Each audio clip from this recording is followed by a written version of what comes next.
আসসালামু আলাইকুম। আমি ফারজানা ইসলাম শম্পা, কর্মরত আছি সিনিয়র ক্লিনিক্যাল ডায়েটিশিয়ান হিসেবে Ahsan mission cancer and general হসপিটালে। ঋতু পরিবর্তনের সাথে সাথে যেমন আমাদের আবহাওয়ার একটা বিরাট পরিবর্তন হয়, তেমনি আমাদের খাদ্যাভ্যাসেও কিন্তু একটা পরিবর্তন আসে। এই সময় প্রচুর গরমের কারণে কিন্তু আমাদের শরীরটা ডিহাইড্রেট হয়ে যায়। এর জন্য আমরা বলি যে এই সময় এমন খাবারটা খাক যাতে আমাদের যে পানি শূন্যতাটা হচ্ছে এটা যেন সম্পূর্ণ পূরণ হয়ে যায়।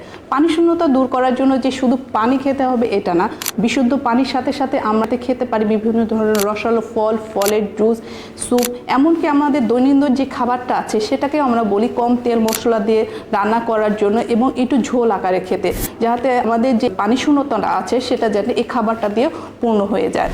এই সময় হচ্ছে যারা বিশেষ করে বাহিরে যায় তাদের জন্য আমরা বিশেষ সতর্কতা অবলম্বন করতে বলি। বেশ কয়েকটি বছর যাবৎ দেখা যাচ্ছে যে এই গরমে প্রচুর হিট স্ট্রোকের রোগী আসছে। তার জন্য আমরা যারা বিভিন্ন কাজের জন্য বাহিরে যাচ্ছি, স্কুল কলেজ বিশ্ববিদ্যালয়ের ছাত্রছাত্রীরা আছে তাদের জন্য বিশেষ সতর্কতা অবলম্বন করতে বলা হয়ে থাকে।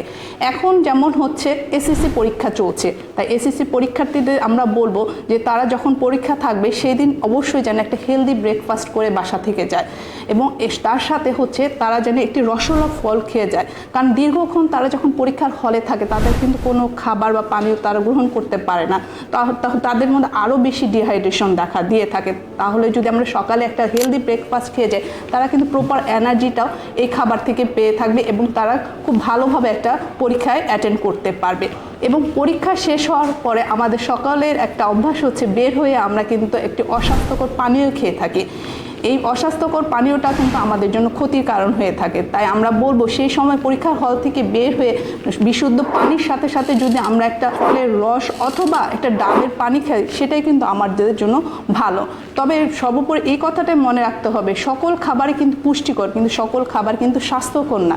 তাই এমন একটা খাবার বেছে নিতে হবে যেটা আমার জন্য পুষ্টিকর, তার সাথে সেটা আমার জন্য স্বাস্থ্যকর। ধন্যবাদ।